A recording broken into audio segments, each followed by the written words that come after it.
सर्वांना मनापासून नमस्कार.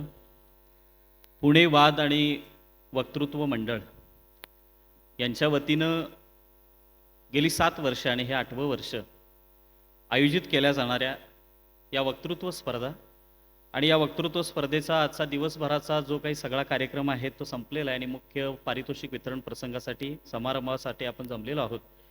या समारंभासाठी उपस्थित असणारे मगापासून आपण ज्यांचं रिंगणच्या संदर्भात नाव ऐकतो आहोत, महाराष्ट्राला परिचय आहे, पण महाराष्ट्राला ज्याने वैचारिकदृष्ट्या एक नवी जाणीव दिली त्या प्रबोधन ठाकरेंचं समग्र वाङ्मय संपादित करण्याचं एक महत्त्वाचं काम ज्याने केलं ते आदरणीय सचिन परब सर.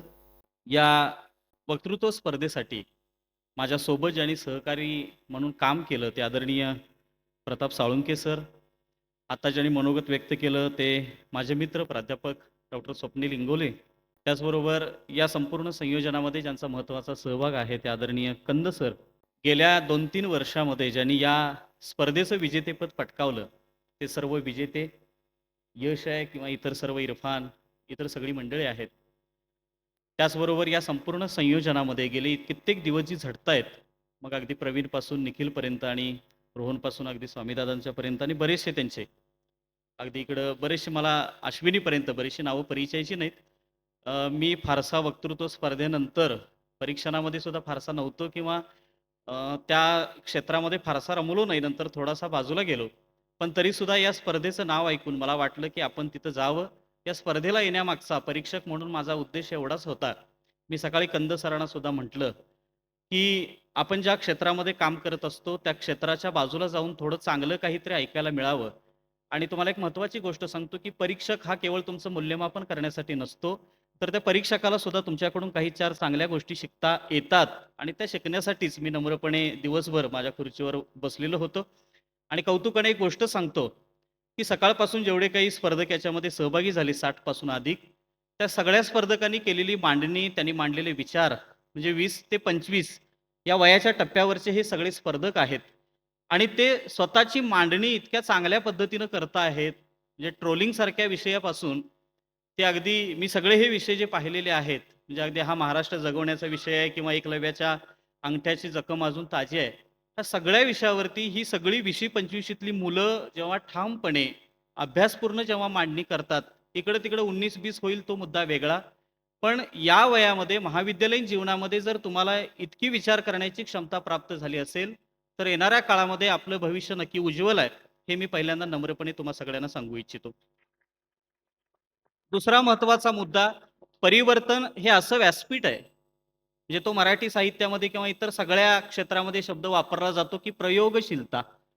मला वाटतं महाराष्ट्राच्या या संपूर्ण वक्तृत्व स्पर्धांमध्ये आणि वक्तृत्वाच्या क्षेत्रामध्ये परिवर्तननं काय दिलं गेल्या 8 वर्षामध्ये? तर परिवर्तननं वक्तृत्वामध्ये परिवर्तनशीलता आणली, प्रयोगशीलता आणली. म्हणजे हे ज्यावेळी विषय बघितले, ज्या दिवशी मला प्रवीणनं WhatsAppवरती पाठवले, मी विषय काही वेळ त्याच विचारात म्हणजे तो जसं म्हणाला की परीक्षक सुद्धा अभ्यास करून आलेले आहेत. मी सुद्धा काही विषय परत-परत बघितले की या विषयातून नेमकी मांडणी काय करायची आणि ही सगळी तरुण पोरं 25 त्यातली काय मांडणार आहेत? हे बघणं सुद्धा खऱ्या अर्थानं चॅलेंजिंग आहे. त्यांच्यासमोर सुद्धा आव्हान आहे. त्यामुळे ठराविक पठडीतले विषय न देता हे असे विषय मला वाटते महाराष्ट्रामध्ये फक्त परिवर्तनच्या स्पर्धेला बघायला मिळतात. त्यामुळे परिवर्तनचं जी काही संयोजन समिती आहे, त्यांचं याबद्दल मी पहिल्यांदा कौतुक करतो. की वक्तृत्व स्पर्धेतल्या मुलांचा कस लावण्याचं काम हे परिवर्तननं केलं, हे सगळ्यात मोठं या निमित्तानं मी त्यांचं कौतुक करू इच्छितो. दुसरा सगळ्यात महत्त्वाची गोष्ट जी काही आहे, परीक्षक म्हणून आम्ही तुमचं जे मूल्यमापन आहे ते मूल्यमापन केलेलं आहे. त्याच्यामध्ये अगदी निकाल तुमच्या हातामध्ये दिलेला आहे. आत्तापर्यंत सुद्धा आम्हाला माहीत नाही की तुमच्यातला विजेता कोण असेल किंवा काय सांघिकपर्यंत काय ट्रॉफी कुणाला मिळाली असेल. आम्ही आमचं गुणगान केलेलं आहे. त्याची टोटल सगळी संयोजन समितीकडे दिलेली आहे. मला सांगण्याचा उद्देश इतका होता की इतक्या प्रामाणिकपणे ह्या स्पर्धा जेव्हा महाराष्ट्रामध्ये होतात, परिवर्तनासारखी संयोजन समिती करायला लागते, तेव्हा या स्पर्धेच्या माध्यमातून तुम्हाला एक चांगलं व्यासपीठ मिळतंय. आपण हल्ली खूप मोठी ओरड करतोय की मुक्तपणे बोलायचं कुठं? तुम्हाला कदाचित या वयात त्याची जाणीव होणार नाही. पण आपले विचार मुक्तपणे मांडण्याची व्यासपीठं आता खूप कमी होत आहेत. अशा काळात ही तुम्हाला संधी उपलब्ध होणं हे खरं तर तुमचं मोठं नशीब आहे, की हे तुम्हाला मिळतंय की चांगलं काहीतरी मांडावं, चांगलं काहीतरी ऐकावं. त्यामुळे मी तुमच्या काही सूचना किंवा इतर गोष्टीवरती बोलणार नाही. फक्त मला सांगण्याचा उद्देश एवढाच आहे, की या वक्तृत्व क्षेत्रामध्ये तुम्ही जेव्हा कार्यरत असता, तेव्हा सतत स्वतःला निरखत राहा. म्हणजे चांगला वक्ता कधी होतो? तर तो चांगला वक्ता हा आधी चांगला वाचक असावा लागतो आणि चांगला श्रवक असायला पाहिजे किंवा त्याला चांगलं ऐकायची सवय असायला पाहिजे, चांगलं वाचायची सवय असली पाहिजे आणि चांगलं वाचणारा आणि चांगलं ऐकणारा हा चांगला वक्ता होऊ शकतो. त्यामुळे ती पहिली सवय स्वतःच्या मनाला जोडून घ्या. आणि मी जसं म्हणालो, की परिवर्तनच्या माध्यमातून काय झालं, म्हणजे बहुतांशी महाराष्ट्रामध्ये आता तर वक्तृत्वाच्या कार्यशाळा सुद्धा होतात. पण काय बोलावं, कसं बोलावं, हा मुद्दा थोडा बाजूला ठेवूया. पण हे व्यासपीठ असं आहे, की यांनी आपल्याला हे शिकवलं, की काय बोलू नये. आणि मला वाटतं ह्या मुलांच्यासाठी गरजेचं ते आहे. म्हणजे शिवाजी विद्यापीठामध्ये वक्ता प्रशिक्षण कार्यशाळा आयोजित केली होती आणि भास्कर चंदनशिव सर आले होते, आसाराम लोमटे होते, ही सगळी मंडळी होती. आणि त्यावेळी आमचे विभाग प्रमुख गुरुवर्य राजन गवस सर असं म्हणाले होते, की आमच्या मुलांना ह्या वक्तृत्व स्पर्धेमध्ये त्यांनी भाग घ्यावा म्हणून आम्ही ह्या कार्यशाळा आयोजित केलेल्या नाहीत. आम्ही कशासाठी आयोजित केलेल्या आहेत? तर ह्या पोरांना त्यांच्या तरुणपणामध्ये, महाविद्यालयीन जीवनामध्ये काय बोलावं, कसं बोलावं, हे कळायच्या अगोदरच ते वक्तृत्वातून कायमचे बाद होऊन जातात. त्यामुळे ही अशी व्यासपीठ आहेत, की तुम्हाला सांभाळण्याचं काम करतात, तुम्हाला बोलण्याचं धारिष्ट देतात, तुमच्या पाठीमागं पाठबळ देतात, उभं करतात, की तुम्ही मांडा, स्वतःला व्यक्त व्हा आणि व्यक्त होण्याची ही जी तुमच्या आयुष्यातला एक महत्त्वाचा टप्पा आहे, त्या टप्प्यामध्ये तुम्ही स्वतःला अ, अशा पद्धतीने व्यक्त व्हा, की चांगलं काय आणि वाईट काय या दोन्ही गोष्टीचा सारासार विचार करा आणि व्यक्त व्हा. मूल्यमापनामध्ये आम्ही तुमच्या जो काही पेपर हातामध्ये येणार आहे, त्याची मांडणी तुम्हाला दिसून येईल. आम्ही गुणगान केलेलं आहे, त्याच्यामध्ये आवश्यक सुधारणा आहेत. तुमच्या सकारात्मक ज्या काही बाबी आहेत, त्याची सुद्धा मांडणी केलेली आहे. त्यामुळे मी त्याच्यावरती फारसं काही बोलणार नाही. वेळ फार थोडा आहे. फक्त जाताना मी एक तुम्हाला संदर्भ सांगू इच्छितो, की मी शिवाजी विद्यापीठामध्ये पी-एच-डीचं काम करत असताना, म्हणजे तुम्हाला आपण सहज वक्तृत्व स्पर्धा घेऊन जातो, पण वाणी काय करू शकते? 13 ऑक्टोबर 1927ला मुंबई मराठी ग्रंथसंग्रहालयामध्ये कृष्णराव अर्जुन केळुसकर, मला वाटतं हे नाव सुद्धा बऱ्याचशा लोकांना माहीत नसेल. तर यांनी एक भाषण केलं होतं आणि त्याचा मुख्य विषय असा होता, शीर्षक वाणीचा सदुपयोग. आणि ते सांगत होते, की समाज परिवर्तनाचं जर आपल्याला स्वप्न बघायचं असेल, तर ही सगळी तरुण पोरं आहेत. जे त्या काळामध्ये सगळी जी तरुण मंडळी त्यांना एकत्र करून हे सांगत होते, की वाणीचा सदुपयोग कसा करायचा आणि त्याच्यामध्ये त्यांनी फारसं स्वतंत्र भाषण ते माझ्याकडे उपलब्ध आहे. मी फक्त त्यांनी काय सांगितलं होतं तेवढा संदर्भ देतो. ते म्हणाले होते, की वाणी जर तुम्हाला सुसंस्कृत करायची असेल, सुसंस्कारित करायची असेल, तर त्यासाठी तुम्हाला बुद्धीची जोड द्यावी लागेल. नंतर ते असं म्हणतात, की भाषा प्रभुत्व, ज्ञान समृद्धी, त्याचबरोबर तर्क सुसंगत मांडणी याच्या जोडीला बोलणाऱ्याजवळ नैतिक सामर्थ्य असेल, तर त्याचं वक्तृत्व हे अधिक प्रभावी ठरतं.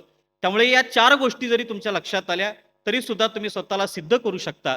मित्रहो, जाता जाता फक्त एवढा संदर्भ देतो. काळ कसा आला हे आपण पाहतो आहोत. संभ्रमाचं आणि कडेलोटाच्या काळामध्ये आपण वावरत आहोत की काय, असं भीतीजन्य वातावरण आजूबाजूला आहे. पण सगळ्यात महत्त्वाची गोष्ट सांगतो, आता 2 लोकांची जबाबदारी अधिक आहे. एक लिहिणाऱ्या माणसांची आणि दुसरी बोलणाऱ्या माणसांची. ज्यांच्यावर सगळ्यात मोठी जबाबदारी आहे, ती बोलणारी माणसं आपण आहोत. खरं तर काय करावं, काय करू नये, हा सगळा नंतरचा मुद्दा आहे.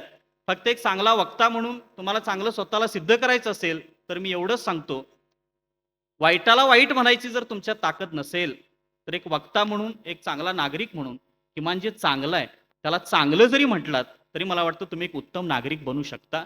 चांगल्या आणि वाईटातला भेद तुम्ही करायला शिका. आणि तुम्ही सगळे माझे मित्र आहात, माझे छोटे भाऊ आहेत, बहिणी आहेत. तुम्हा सगळ्यांना सांगतो, की वक्तृत्व स्पर्धेचा काळ हा ठराविक असावा. म्हणजे आम्हाला आमचे गुरु भेटले आणि त्यांनी सांगितलं, की "बाबा रे, आता थांबा." आम्ही त्यातून बाजूला गेलो. बहुतांशी वेळा या स्पर्धेची इतकी आपल्याला तीव्र इच्छा वाढत जाते. पण ठराविक काळानंतर या स्पर्धेतून थोडंसं बाजूला व्हा. स्पर्धा हे तुमच्या आयुष्याचं साध्य नाही, ते साधन आहे. एवढं लक्षात ठेवा. स्वतःच्या व्यक्तिमत्वाचा जेवढा विकास करता येईल तेवढा करण्याचा प्रयत्न करा आणि केवळ स्पर्धक न राहता एक चांगला वक्ता आणि एक चांगला नागरिक बना. एवढीच या निमित्त तुम्हा सगळ्यांना सदिच्छा व्यक्त करतो. या पुणे परिवर्तनच्या टीमनं मला या ठिकाणी आमंत्रित केलं, माझा आदर सत्कार केला. याबद्दल या सगळ्यांचं पुन्हा एकदा मनपूर्वक आभार व्यक्त करतो. यशस्वी झालेल्या सगळ्यांनाचं तर अभिनंदनच, पण ज्यांनी सगळ्या स्पर्धकांनी सहभाग घेतला, त्या सगळ्या स्पर्धकांचं परीक्षक या नात्यानं पुन्हा एकदा मी मनपूर्वक आभार व्यक्त करतो. नेटक्या संयोजनासाठी संयोजन समितीचा आभार व्यक्त करतो आणि आपली रजा घेतो. धन्यवाद.